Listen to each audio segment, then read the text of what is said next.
안녕하십니까 구독자 여러분. 오늘 24년도 2월 17일입니다. 전국 영업용 화물차 번호판 시세 좀 알아보고 있습니다. 먼저 대표님 본인 소개 좀 해주세요. 예, 안녕하세요. 전국구 영업용 갈산상사 이원복입니다.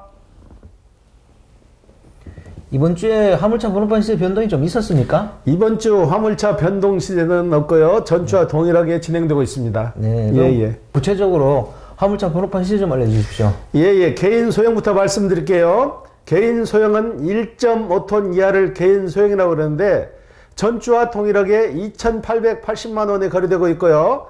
개인 중형은 전주와 동일하게 2,850만 원. 개인 대형도 3,500만 원. 개인 25도는 3,600만 원. 일반 25도는 3,800만 원. 출애라 6,500만 원. 일반 5톤 3,300만 원. 일반 11톤 3,600만 원, 덤프 5톤 3,700만 원에 거래되고 있습니다. 네.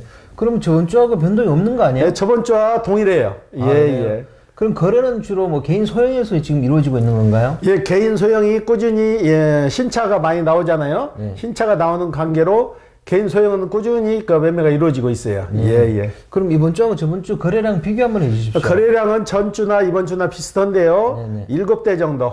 전주에도 7대 정도 있고 이번 주에도 7대 정도. 예.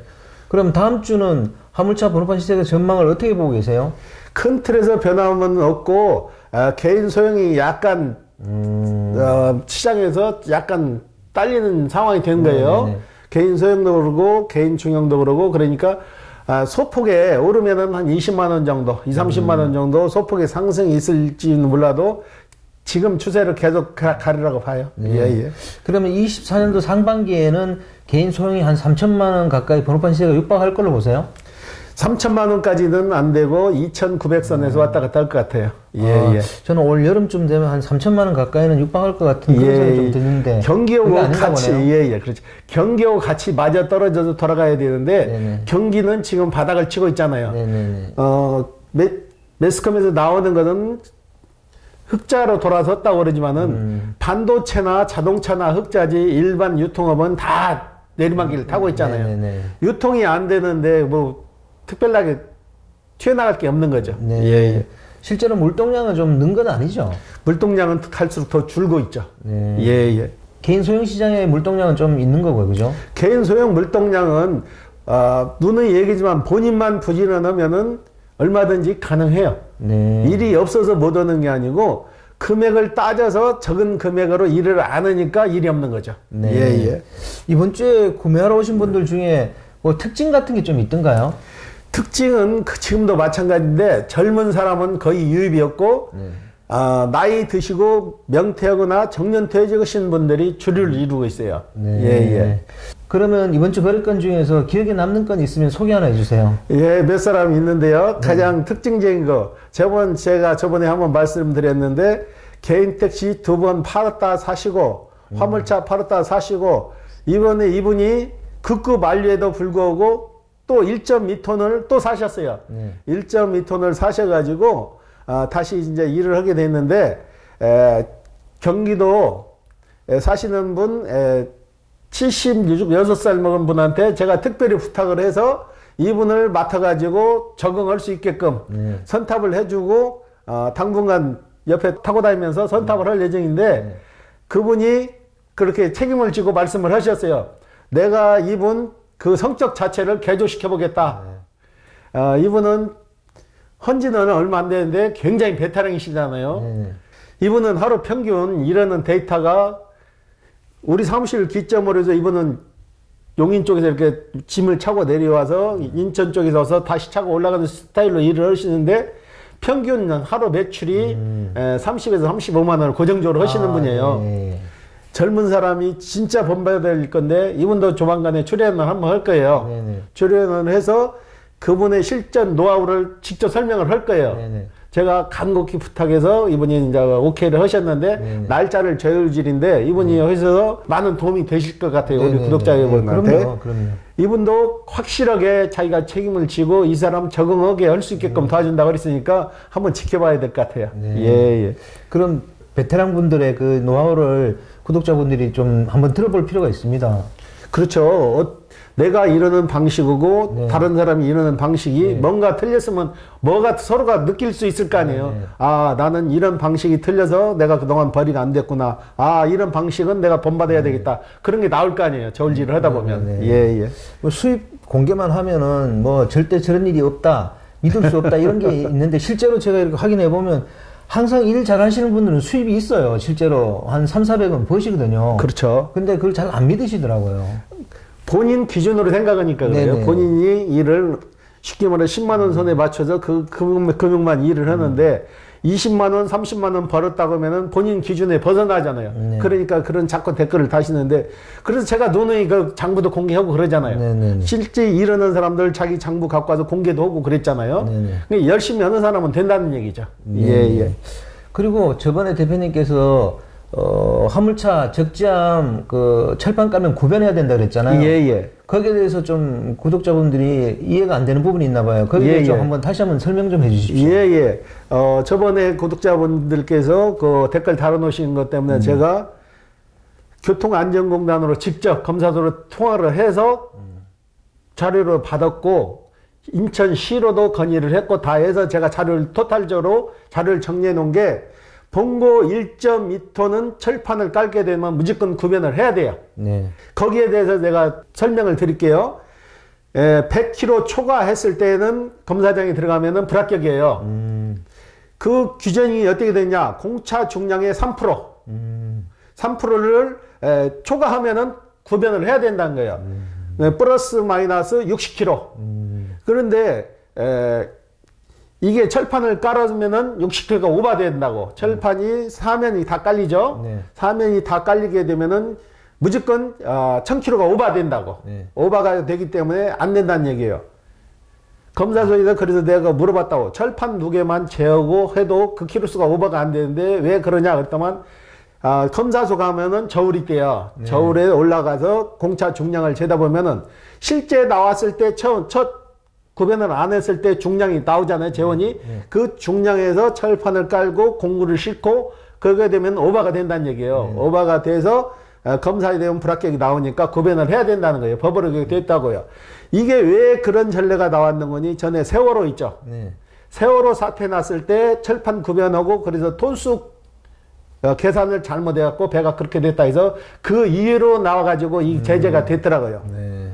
그래서 철판 구변을 안 오고, 이것도 팁이죠. 철판 구변을 안 오고도 검사를 할 수 있는 방법. 그래서 제가 그걸 물어봤어요. 그러면 철판 구변을 한 상태에서 안 오고 할 수 있는 방법은 뭐냐? 철판을 했더라도, 구변을 안 해도 될 수 있는 방법이 뭐냐? 그랬더니 무게를 줄이는데 방법은 스페어 타이어 있죠? 네. 지금은 스페어 타이어, 구티어 안 달고 다니셔도 돼요. 네, 네. 스페어 타이어 그냥 달고 다니면은 연료만 많이 손실되니까 지금은 보험 출동 서비스 부르게 되면은 견인까지 다 되니까 쿠티어 스페어 안 달고 다니도 되니까 스페어를 빼시란 얘기예요. 스페어 빼고 공구 검사 받을 때 공구통의 무게를 줄이게 되면은 철판을 깔았더라도 검사 받는 데는 지장이 없다는 거예요. 네. 그렇게 해서 검사는 받으시면 될 것 같아요. 네. 그건 편법이잖아요. 편법이라도 일단은 차가 나오면은 철판은 안 깔 수가 없는 거잖아요. 네네. 철판은 깔아야지. 네. 근데 이 구변을 하게 되면 문제가 생기는 게 유류 보조기금이 또 달라져요. 복지카드를 써가지고 기름을 보조를 받잖아요. 철판을 깔게 되면 1.2톤에 대한 유류 보조가 안 나온다는 거예요. 네. 철판 무게 빠져버려 그러면 1톤밖에 안 돼버리는 거예요. 네. 차 중량이 줄어들어 버리는 거죠. 네. 지금 3.5톤 차량도 마찬가지예요. 3.5톤 차량도 철판을 깔으니까 3톤 차가 돼버리더라고. 네. 그런데 톤수가 줄어들어 버리면 그만큼 유류가 지원이 덜 된다는 얘기죠. 그런 문제점도 좀 있는 거예요. 예, 예. 그리고 좀 뭐 건의하면 안 될까요? 근데 실질적으로 철판 까는 것까지 너무나 그걸 따지는 거는 문제가 되는 것 같아요. 철판은 깔아야 이력이 편하고 네네. 처음부터 제조사에서 철판을 달아갖고 나오면 그런 일은 없잖아요. 네네. 철판을 안 달아갖고 나와서 기사들이 편의를 위해서 차체도 좀 튼튼하기 위해서 철판을 까는 거잖아요. 근데 그거를 기존 키로수에 초과했다고 해서 다시 구변을 하라는 거는 처음에 그러면 제조사에서 아예 해가지고 나오면 그런 일은 없는 거 아니에요. 네네. 제조사에서 그냥 내보냈는데 일반인들이 쓰기 편하게 구변을 했는데 철판을 깔았는데 그걸 구변을 하라는 거는 좀 안 맞는 얘기죠. 네, 예. 그건 좀 모순이 있는 것 같습니다. 예, 예. 그리고 얼마 전 국토교통부에서 지입제 개선안을 발표했더라고요. 예, 예. 그 내용 좀 한번 알려주시죠. 예, 지입자 법규가 약간 수정이 됐는데 네. 큰 틀의 변동은 없어요. 어떻게 보면은 기존에 지입차 넘버를 쓰시던 분들은 내가 여유가 있어서 지입차 넘버를 쓴 게 아니잖아요. 네. 여유가 좀 없으니까 3천만 원짜리 이렇게 넘버를 쉽게 사서 못 하니까 차는 내 차를 가지고 허되 지입 넘버를 빌려서 썼는데 이제 그걸 원천 봉쇄를 해버리는 거예요. 그렇게 되면은 없는 사람은 더 죽는 형식이 나오는 거죠. 이게 잘못된 거죠. 지금 지입회사를 규제하는 방법이 틀린 거죠. 지입회사 우리 지금 법규가 나온 게 번호판 사용료, 명의 이전 비용, 화물 차주 부담을 시키지 말고 운송사가 지입료를 받고 이런 거 수수료 받고 하는 거 갑질을 하지 말라는 거죠. 갑질을 하지 말고 순수하게 번호판을 빌려주라는 거지. 돈도 받지 말고. 그러면 운수회사도 그거 빌려주겠냐고. 안 빌려주죠. 그러니까요. 그러니까 정부 발표는 그래요. 지입제 자체는 유지돼 번호판 장사 이거는 폐단을 근절시킨다는 얘기죠. 근데 숨통을 트여주고 막아야지 숨통도 트여주지 않고 그러면 기존에 지입하고 있는 사람들은 다 빼가지고 어디로 가라는 얘기예요. 그렇죠. 다 개인 걸 사야 된다는데 그게 수량이 되냐고. 그리고 돈이 또 당장 필요하잖아요. 이게 우리 구독자 여러분들도 무조건 지입제 폐지가 답이다 그러지만은 지입자 폐지한다고 해서 번호판을 공짜로 주는 건 아니잖아요. 그걸 사야 되는데 꼭 역으로 생각하는 것 같아요. 지입하던 차들 번호판을 뺏어서 개인한테 줘라 하는 식이 됐는데 그건 일 수가 없는 거죠. 민주주의에서 어떻게 남의 걸 뺏어서 타인한테 줄 수가 있냐고요. 그렇죠. 이건 지입에서 편드는 게 아니에요. 현 상황을 제대로 인식을 하시라는 얘기지. 예. 그러면 지입제를 폐지하겠다는 건 아니잖아요. 이번 개선안이요. 그렇죠. 지입제는 폐지하지 않고 사용료나 명의 이전에 들어가는 비용료 이런 걸 받지 말라는 얘기죠. 근데 이 사람들이 지금까지도 드러내놓고 받은 적 있냐고요. 그렇죠. 뒤에서 현금으로 받아버리고 지입차 번호판 빌려 쓰시는 분들도 앞에 나와서 나 돈 주고 이렇게 했다고는 못 하잖아요. 그러면 번호판 가져와 그러면 또 번호판을 또 달아야 되는데 그렇죠. 알면서도 그냥 넘어가는 상태가 된 거 아니에요. 참 이게 모순된 법이에요. 이 법이 1960년도에 화물 자동차 운송 시장이 형성되면서 지입제가 시작된 거예요. 시작됐는데 그동안 운송사에서도 너무나 과다하게 악용을 한 거죠. 운송사에서 보증금도 받고 지입료도 받고 지불 방식도 자기네 마음대로 하고 그래서 이게 허가가 2004년도에 도입이 된 거예요. 지입제 허가가. 이 과정에서 번호판 장사하던 지입 전문 회사들이 생긴 거고 이게 지금 이게 좋게 상생을 해서 가면 괜찮은데 지입 회사들이 번호판 장사를 했다는 그 자체가 문제가 된 거죠. 지금 그래서 국토부에서는 전에는 그것도 보장이 안 됐는데 이게 지금 똑같은 얘기 옛날에 했던 거나 지금은 그나 똑같은 얘기인데 지입차 들어가는 차주들이 본인 차를 가지고 가서 지입회사 갔을 때 전에는 그 법인이 망하면은 그 차까지 다 뺏겼다고요. 근데 그건 안전장치를 전에도 해놨잖아요. 근데 그 중복돼 있더라고. 전에도 유스타 계약서를 써가지고 현물 출자 형식으로 해서 차는 손을 못 대게 만들어 놨었다고. 전에도 그거 했는데 그 법에 그거 그대로 포함시켜서 그게 돼 있으니까 획기적인 방법은 없는 거죠. 예. 아니 근데 지입회사가 번호판을 임대해주고 사용료를 받지 마라? 이건 굉장히 모순이 되는 것 같아요. 이 말이 아닌 것 같은데 여기에 대해서 어떻게 생각하세요? 지입회사에서 번호판을 빌려주고 사용료를 받지 말라고 하면은 그 자체 불법이 아니고 합법이건 불법이건 남바 임대를 해주지 말라는 얘기인데 그렇죠. 그렇게 되면은 그동안 임대 남바를 쓰거나 돈이 없어서 임대 남바를 써야 되는 사람들은 어디로 갈 거냐고. 그렇죠. 그 돈을 2천만 원이면 3천만 원 다 주고 사야 되는데 그건 생각을 안 하고 왜 그렇게 이상한 발표를 하냐 이거죠. 그러니까요. 문제가 되는 거죠. 그리고 정부 발표는 운송사에서 운송 매출의 연간 20% 이상을 화물 운송할 의무를 부과하는 거예요. 그러니까 쉽게 말해서 지입하는 차주들한테 20% 이상 물동량을 주라는 얘기죠. 20%를 맞춰주라는 얘기인데 그게 현실적으로 가능한 얘기냐고요. 큰 회사 같은 경우는 가능하죠. CJ물류나 이런 데는 자체 오다가 있으니까 20% 아니라 그 이상도 맞추지만은 일반 소형 운수회사 같은 경우는 자기네들이 가서 오다를 따서 기사들한테 줘야 되는데 거기까지 그분들이 신경을 쓰겠냐고. 그러니까요. 예, 예. 네. 그리고 지입제를 아예 폐지하든지 해야지. 제가 이제 지입제를 옹호해서 그런 게 아니고 예, 예. 지입제를 폐지하지도 않고 지입회사에서 번호판을 임대해주되 사용료를 받지 말라. 이런 문구가 좀 맞지 않는다는 거죠. 예, 앞뒤가 안 맞는 거죠. 네. 그리고 그동안 가짜 번호판들 많이 있죠. 네네네. 가짜 번호판들이 많아가지고 이번에 그것도 발표했더라고요. 대폐차를 협회에서 그동안 끊어가지고 대폐차를 진행을 했거든요. 일반 소형이나 중형 그런 사례가 없었는데 일반 화물에서 그런 건이 많이 터진 거예요. 그렇죠. 매스컴에 나오기는 389건이 그런 게 터졌어요. 터져가지고 허위 번호판이 돌아다니고 톤수가 맞지 않는 번호판. 이거를 이제 감독 강화를 해서 교통부에서 직접 그냥 관할을 해서 한다는 얘기죠. 아, 그건 바람직하네요. 네, 그건 바람직한 거죠. 네. 그런데 지입제는 이걸 좀 더 연구를 하고 검토를 해야 될 문제 같아요. 그러니까요. 예, 예. 네.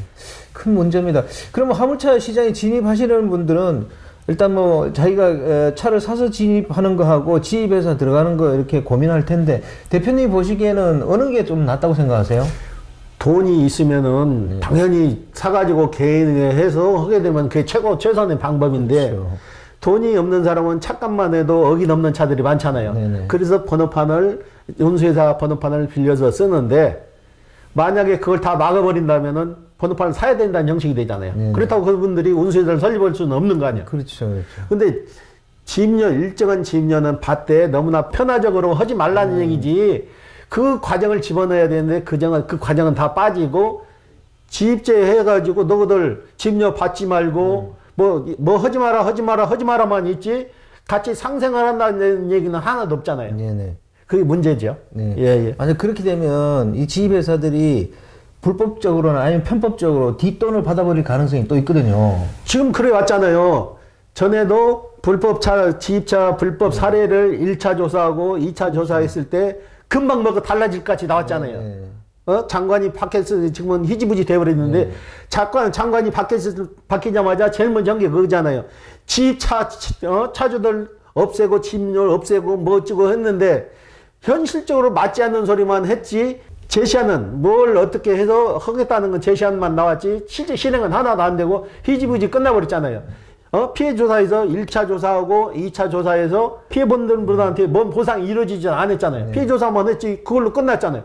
그래갖고 법적으로 조치를 취한다? 세무조사한다? 이미 이분들은 다 법인들은 20대씩으로 쪼개가지고 법인 부도 처리하고 소유자를 바꿔버리는데 어디 가서 처리를 하냐고요. 네, 그러니까요. 뒷북만 치는 거죠. 예. 지입회사가 자선단체가 아닌데 그렇게 하는 건 좀 문제인 것 같습니다. 예, 예. 오늘 인터뷰 감사드립니다. 예. 네, 구독자 여러분, 오늘 24년도 2월 17일입니다. 화물차 번호판 시세는 큰 변동이 없고요. 국토교통부에서 발표한 그 지입제 개선안은 조금 더 문제점이 좀 있는 것 같으니까 좀 더 개선돼야 될 것 같고, 앞으로 입법 과정을 또 한번 거친다 그러니까 그 과정에서 이런 부분들이 좀 반영이 됐으면 좋겠습니다. 자, 호화제는 다음 시간에 또 다른 주제로 구독자 여러분 찾아뵙겠습니다. 안녕히 계십시오. 호호아제였습니다.